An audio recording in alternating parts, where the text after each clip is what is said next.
Bismillah, walhamdulillah, wassalatu wassalamu ala man, la nabiyya ba'dahu, thumma amma ba'd.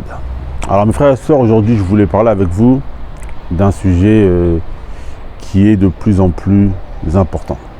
À plus forte raison, en ce moment, alors que les musulmans sont de plus en plus acculés et que beaucoup d'entre nous sommes persécutés, soit physiquement, comme c'est arrivé pour nos sœurs à Paris, ou soit psychologiquement sur les réseaux sociaux et dans les médias,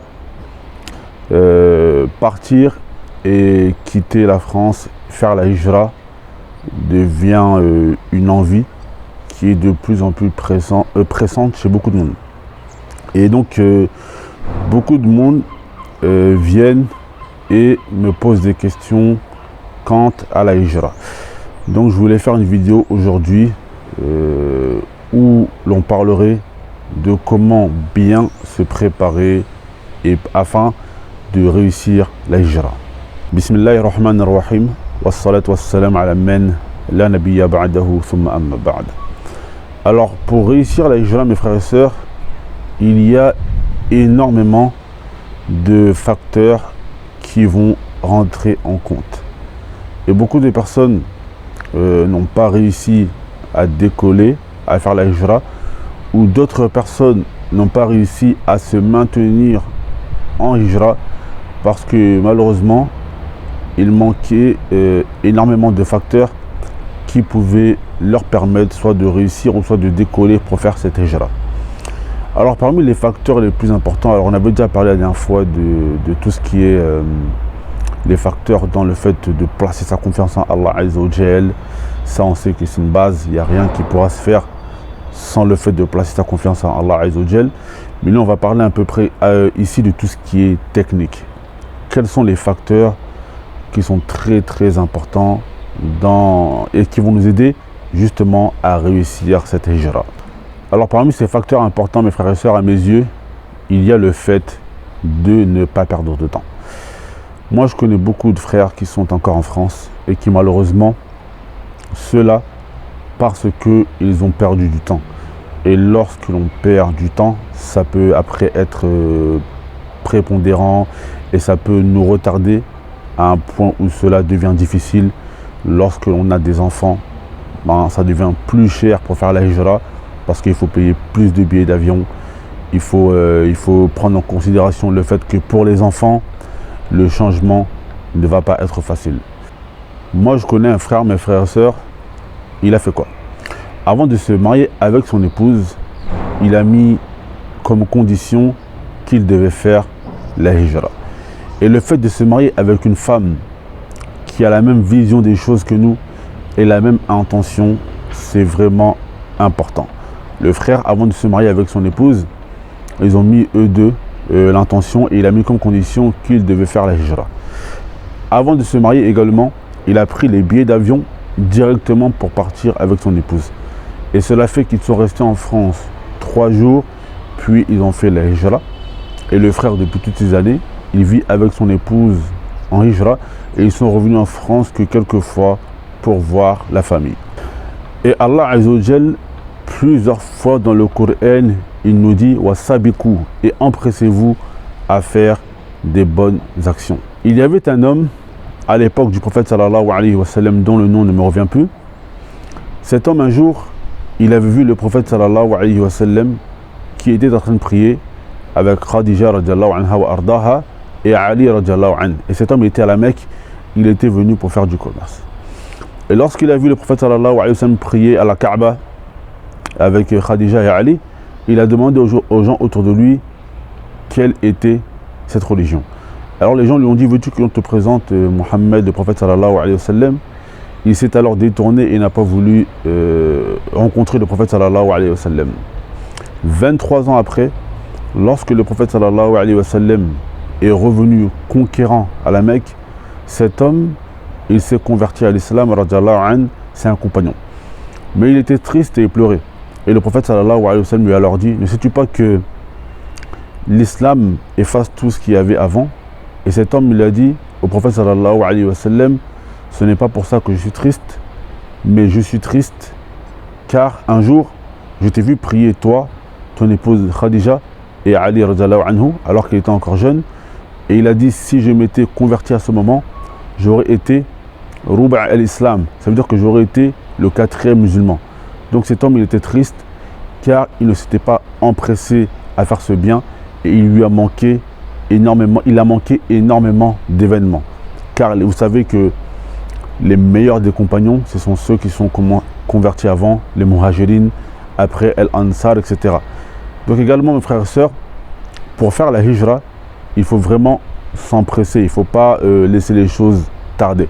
Il y a beaucoup de gens qui ont laissé les choses tarder et après faire la hijra devient plus compliqué lorsque l'on a les enfants, lorsque malheureusement nos enfants ou notre épouse ou nous-mêmes, on voit qu'on est dans une situation financière qui est confortable et malheureusement après, pour certains, ils ne se sentent même plus en danger en restant dans un pays de mécréance et ça c'est même un danger en soi. Le fait de ne pas se sentir en danger dans un pays de mécréance, c'est un danger en soi. Alors également mes frères et sœurs, parmi ces facteurs qui vont nous aider à réussir cette hijra, il y a le fait d'avoir un peu de folie en soi, c'est-à-dire de ne pas avoir peur de partir à l'aventure et de partir à la découverte du monde. Il y a des gens, ils réfléchissent énormément et peut-être un peu trop, au point où ils se mettent un peu dans l'angoisse. Ils ont peur de laisser le confort qu'ils ont. Ils ont peur de laisser leur famille, ils ont peur de laisser leurs proches. Ils ont peur de se retrouver avec femmes et enfants dans l'inconnu. Alors c'est sûr que lorsque l'on fait la hijra, on va être éprouvé. Celui qui lit la biographie du prophète sallallahu alayhi wa sallam, il verra comment le prophète sallallahu alayhi wa sallam et Abu Bakr radhiyallahu anhu ont été poursuivis pendant la hijra. Donc cela veut dire que il est sûr que pendant la hijra, pendant la route qui nous mène à la hijra, on aura des épreuves. Mais malgré cela, le prophète sallallahu alayhi wa sallam n'est pas revenu de sa hijra. Donc il faut avoir cet esprit d'aventurier et ne pas avoir peur, car c'est Allah Azza wa Jal qui est au contrôle. Alors le facteur également qui est important mes frères et sœurs, et c'est très essentiel de nos jours, c'est d'avoir un projet lorsque l'on part en hijra. Je vois beaucoup de monde aujourd'hui, ils partent en hijra sans avoir de projet, sans avoir de plan financier et cela fait que beaucoup d'entre eux retournent en France. Soit ils retournent en France temporairement afin de travailler parfois en laissant la famille, soit parfois il y en a, ils retournent en France et cela de manière définitive et tout ça parce qu'ils n'ont pas eu de projet. Mais qu'est-ce que ça veut dire avoir un projet? Avoir un projet mes frères et sœurs, c'est d'avoir un plan financier qui va nous permettre de ne plus compter sur la France ou du moins de ne plus y retourner afin de travailler. Et c'est pour cela que le conseil que je donne à mes frères et à mes sœurs, c'est par exemple de faire des formations. Par exemple, il y en a beaucoup qui vont dans des pays pour faire la hijra avec quelques économies. Ils peuvent tenir 1 an ou 2 ans avec ces économies. Et après cela, soit l'époux retourne en France afin de faire des allers-retours. Parfois, ils durent quelques années comme ça. Puis après un moment, ils retournent tous en France. Donc, afin de remédier à cela, mes frères et sœurs, il faut avoir des projets. Par exemple, apprendre un travail. En France, il faut savoir que la France est un pays qui est connu pour avoir une bonne main d'œuvre. La France est un pays qui est connu pour donner des bonnes formations. Donc, lorsque l'on est en France, lorsque vous êtes en France, faites des formations qui vont vous permettre justement d'avoir un métier dans le pays où vous allez faire hijra et cela va vous permettre de ne plus revenir en France et de ne plus compter sur la France lorsque vous allez faire la hijra. Et ce conseil, mes frères et sœurs, c'est également un conseil qui est valable pour les sœurs qui sont seules en France et qui ne sont pas mariées, divorcées, qui ont des enfants. Formez-vous à des métiers qui pourront vous aider, vous et vos enfants, lorsque vous allez faire la hijra. Et j'en profite également pour dire que même la femme divorcée ayant des enfants, la hijra lui est obligatoire elle a le droit même de voyager seule lorsqu'elle fait la hijra, si elle a la capacité financière. Et pour terminer, mes frères et sœurs, il y a l'importance du pays que vous allez choisir. Lorsque vous choisissez un pays, choisissez-le en fonction de nombreux facteurs. Les facteurs du visa, il faut regarder le visa. Est-ce que avec votre passeport à vous, comment vous pouvez rester dans ce pays? Il faut regarder également le prix du loyer. Est-ce que vous avez la capacité de pouvoir assumer? Parfois, il y a des gens qui ont des ambitions, mais les ambitions sont plus grandes que les capacités, que leur capacité à eux. Moi-même, je l'ai vu plusieurs fois, plusieurs frères qui voulaient absolument vivre dans les pays du Golfe.